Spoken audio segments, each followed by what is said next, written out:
आउज़ु बिल्लाहि मिनश शैतानिर रजीम, बिस्मिल्लाहिर रहमानिर रहीम। हमारे चैनल इस्लाम ऑनलाइन पर खुशामदीद। मुहर्रमुल हराम 2020 करीब है। मेरे बड़े प्यारे दोस्त मोहम्मद अमजद रज़ा अत्तारी आज मेरे साथ हमारे दरमियान मौजूद हैं। इन्होंने मुझसे मुहर्रमुल हराम के हवाले से कुछ फरमाइश की कि आप चंद सवालात के जवाबात अपने चैनल पर दें ताकि लोगों के इल्म में इजाफा हो। तो मैंने सोचा कि आज इनको ही मद्दू कर लिया जाता है, यही सवालत करें, इन्हीं के सवाल हैं और मैं फिर इंशाअल्लाह अज़्ज़ा वजल कोशिश करूंगा उलमा कराम और कुरान और हदीस की रोशनी में ही इसका जवाब आप तक पहुंचाया जाए। जी अमजद भाई, अस्सलाम वालेकुम। अस्सलाम, कैसे हैं आप? अल्हम्दुलिल्लाह रब्बिल आलमीन। जी अला कुल्ली हाल। बिस्मिल्लाह कीजिए, अपने सवाल पूछिए। अच्छा हज़रत, मुहर्रम और हराम करीब करीब है जी। तो इसमें मामलात कुछ चलते हैं, इस लिहाज से कुछ सवालात थे तो मैंने कहा चलें, माशाल्लाह आपका चैनल बड़ा काम कर रहा है और बहुत माशाल्लाह इसे लाइक्स भी कर रहे हैं लोग। पहला मेरा सवाल ये था कि ज़िक्र इमाम हुसैन रज़ियल्लाहु तआला अन्हु किस अंदाज से करना चाहिए? मुख्तलिफ लोग करते हैं, जैसे ही मुहर्रमुल हराम आता है तो ये महफिलें शुरू हो जाती हैं जगह जगह, तो क्या अंदाज क्या अपनाना चाहिए इस? बिस्मिल्लाहिर्रहमानिर्रहीम। अंदाज इसमें ऐसा होना चाहिए कि जिससे बेसब्री का कोई मुजाहरा ना हो रहा हो, ऐसा फील ना हो देखने वालों को कि एक बेबसी का माहौल और अंदाज मतलब उनके सामने पेश किया जाए और बेसब्री और परेशानी इस तरह का मामला ना हो। क्योंकि कुरान शरीफ में साफ मौजूद है कि जो अल्लाह की राह में कत्ल कर दिए जाएं, मारे जाएं, उनको मुर्दा ना कहो बल्कि मुर्दा गुमान भी ना करो। वो तो अल्लाह के यहाँ रिस्क पाते हैं और वो जिंदा हैं, तो और वो अपनी जिंदगी की बाजी भी जीत कर गए हैं। देखिए ना, पंजुम का जो बच्चा है उसके इम्तिहान की तैयारी और तरह की होगी, जो एफए और बीए का है, पीएचडी कर रहा है, उसके इम्तिहान की तैयारी और तरह की होगी। सरकार सल्लल्लाहु अलैहि वसल्लम ने इनको जन्नती नौजवानों का सरदार इरशाद फरमाया। आपको पता है इतना बड़ा मनसब है, इतनी बड़ी जगह है, उसकी तैयारी कैसी होगी? तो आपकी तैयारी बहुत अच्छी हुई और आपने वाकई करबला में जो मामला हुआ शहादत का, इससे आप हारे नहीं।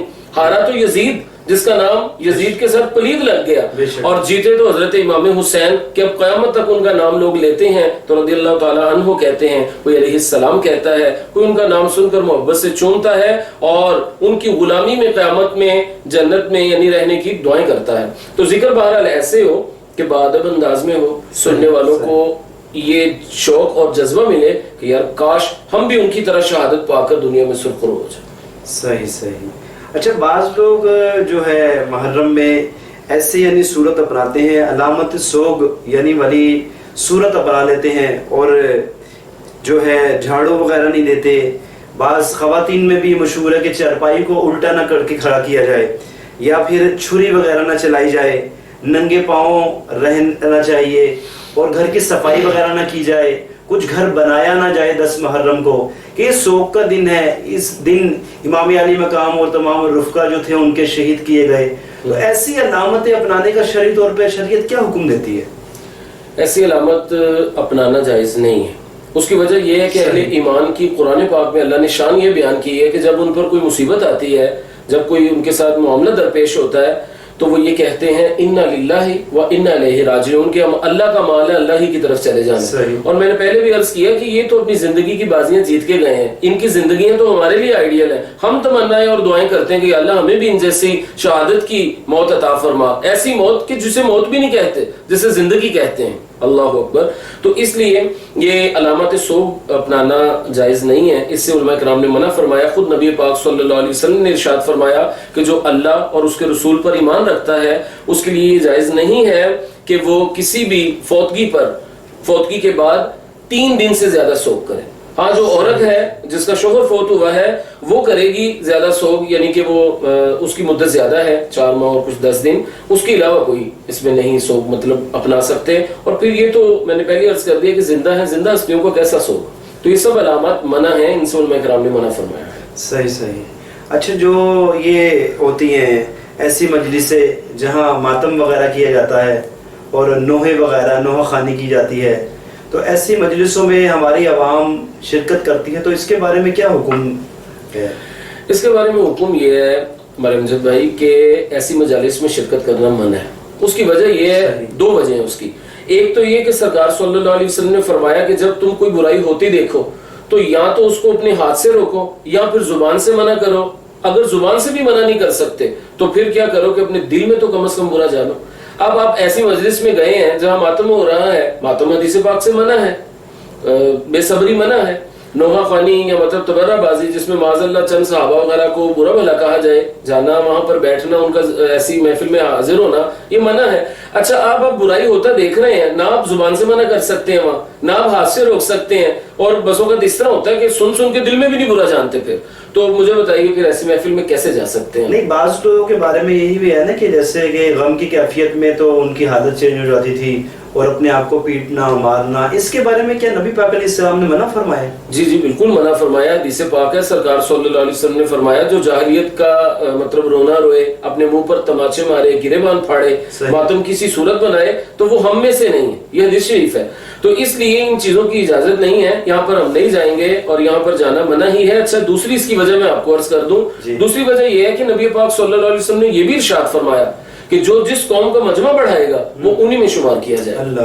تو اب دیکھیں نا کہ جب آپ ایسی مجلس میں جہاں معاذ اللہ صحابہ وغیرہ کو برا بھلا کہا جا رہا ہے، بے صبری کے مظاہرے کیے جا رہے ہیں اور وہ انداز اختیار کیا جا رہا ہے جو شریعت کا انداز نہیں ہے، تو اس لیے وہاں پر حاضر ہونا ان دو صورتوں کی وجہ سے جائز نہیں ہے۔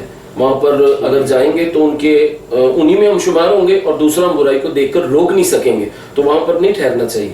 اچھا سر پہ جو یہ سبیلے وغیرہ اور کھچڑے بنتے ہیں اور یہ سارے اہتمام کیے جاتے ہیں، تو اس کے بارے میں 10 محرم میں بڑی گہما گہمی ہوتی ہے، تو کھانے وغیرہ کھلائے جاتے ہیں، پانی پلایا جاتا ہے، مشروب پلائے جاتے ہیں، تو اس کے بارے میں ہمیں شریعت کیا حکم دیتی ہے، کیا رہنمائی فرماتی ہے؟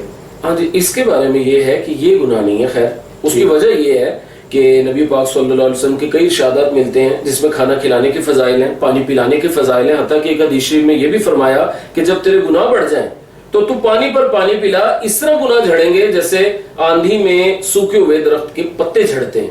تو یہ دیکھیں نا، اس میں تو فضیلت ہے، اور اگر کھلا پلا کر اس سے جو ثواب مل رہا ہے وہ حضرت امام حسین رضی اللہ تعالیٰ عنہ کی روح کو اثار ثواب کیا جا رہا ہے، تو اس میں کوئی قباحت نہیں، یہ جائز ہی نہیں بلکہ مستحب ہے، ثواب کا درجہ یہ چیزیں رکھتے ہیں۔ صحیح، ماشاءاللہ ماشاءاللہ، بڑے ماشاءاللہ آپ نے اطمینان والے جواب دیے۔ اللہ پاک آپ کے چینل کو دن دگنی رات چگنی ترقی عطا فرمائے اور آپ کی کاوشوں کو اللہ پاک قبول فرمائے۔